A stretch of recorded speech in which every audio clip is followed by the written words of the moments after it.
Good morning, DGiT fam. Adam Dowd here, back with you, and I'm happy to say so are all my fingers and toes. Had a great time with the family and friends yesterday, but for now it's time to put the nose back to the grindstone and get back to work. You know, for a day, then there's a weekend, so yay for me. But for now, it is July 5th, 2019, and this is your DGiT Daily. Microsoft has something up its sleeve, and it's not letting the cat out of the bag, and there I go mixing my metaphors again.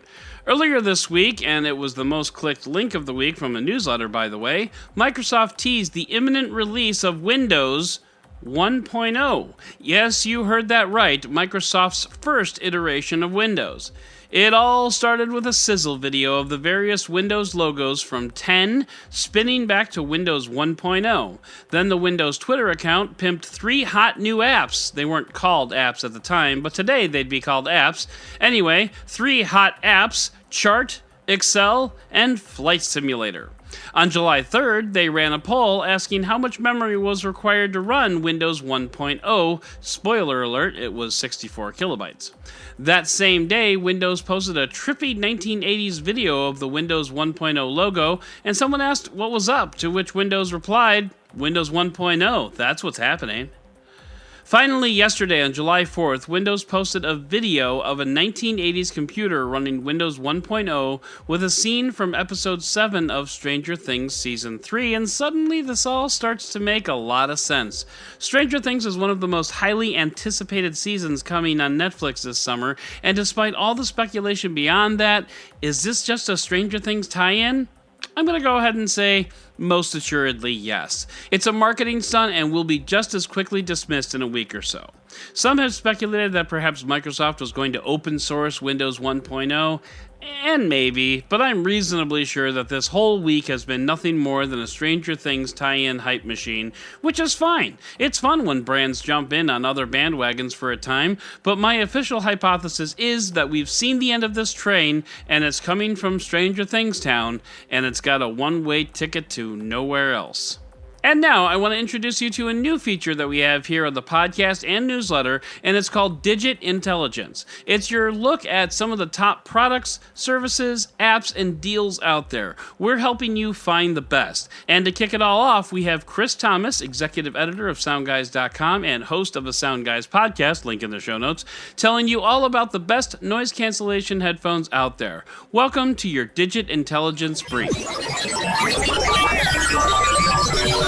Hey, it's Chris from SoundGuys here. How are you? I'm here to talk about active noise canceling headphones. So, you may want a pair for travel or just to make the office chatter disappear, and that's great. Here are the 3 best models on the market right now. Number 3, the Edifier W860NB is something you may not have heard about, but it's a solid budget option at $170. The noise canceling is decent, and so is the sound quality. That may seem like a given for headphones that are a hair short of $200, but you'd be surprised. Number 2, the Bose QC35-2 has long been a favorite of travelers, but with the new 700 series coming out, this one will likely see some sales soon. It uses micro USB to charge, and some newer headphones have better ANC, but it still remains one of the best options. Speaking of headphones with better ANC, the best set of noise-canceling headphones is the Sony WH-1000X M3. These offer the best noise canceling on the market, along with outstanding sound quality. The best part? They come in at $50 less than most of their competitors at $300 to $350 depending on the outlet.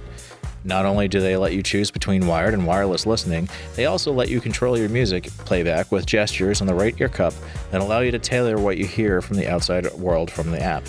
For more, head over to soundguys.com for all your personal audio research needs.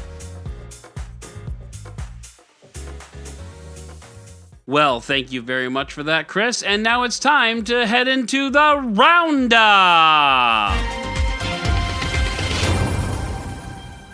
Apple finally realized that its Butterfly keyboard is a bit of a cluster, and since repairing keyboards doesn't seem to be working, they've re-engineered it. This is clearly something that has been going on for quite some time, and while we could point fingers at Apple for dragging its feet on this, let's just all be happy about 2 things. First, that this is going to be fixed, and second, that my 2015 MacBook will probably live long enough to get out on the other side of this thing.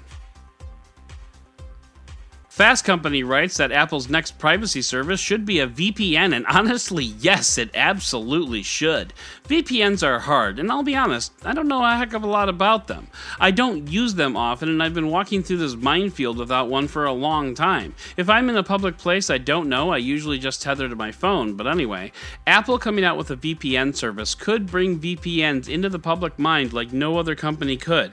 That being said, if it took off, it would only be a matter of time before other OEMs started offering them too, so the clock may be ticking for third-party VPNs if that happens. All the same, this would be a net positive. You might be worried that all the conversations you have with Alexa are retained indefinitely. Well, worry no more. They definitely are. Wait a minute. Amazon confirmed in a letter to Senator Chris Coons that recordings are retained indefinitely for purposes of record keeping and ensuring that commands are properly followed. You can specifically go in and delete any recordings you want inside the Alexa app, but unless you do, your voice belongs to Amazon. Netflix pledged to reduce the number of occurrences of people smoking on screen to help combat tobacco. Netflix said it will discourage smoking on screen except for, quote, reasons of historical or factual accuracy, which basically means if they're making a show that takes place in the 50s, everybody will be smoking. Men, women, cats, babies, everyone. Overall, I agree that smoking on screen has a tendency to glamorize the habit, which I had for 12 years, but fortunately was able to quit. I will say this about smoking. If you are a smoker, you'll quit when you're ready and not before. And we're all pulling for you. Car sharing is a somewhat popular service in Japan. Users of the service can borrow a car at any time for however long they need and return it when they're done. It's a great way to have transportation options when you don't necessarily need to own a car full time.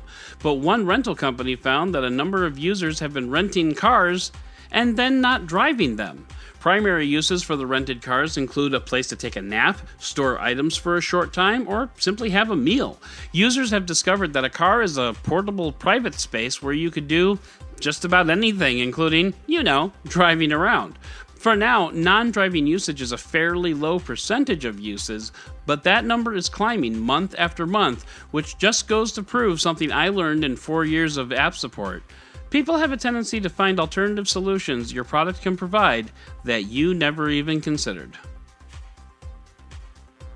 And finally, this story might ultimately turn me into a Costco customer. The Hustle takes a look at Costco, which is a warehouse club of stores where you can buy products in bulk, including, and I'm not making this up, a 27-pound bucket of macaroni and cheese.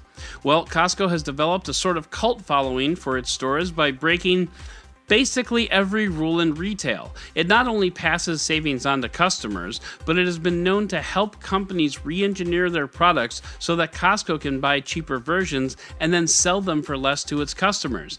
It's a fascinating dive into the world of Costco, and I'm very quickly becoming enamored with it myself. Might just have to fork over that $60 fee that Costco charges for membership, which, by the way, is one of the retail rules that it breaks. It charges you to walk in the front door. So that is going to do it for today's DGiT Daily. If you'd like to learn more about any of these stories, check out the links in the show notes and subscribe to our daily newsletter on DGiT.com. And if you like what you heard, subscribe, leave a review, and don't forget to tell your friends about DGiTDailyPod.com. Once again, I'm Adam Dowd, Dead Technology on Twitter, and we'll talk again on Monday.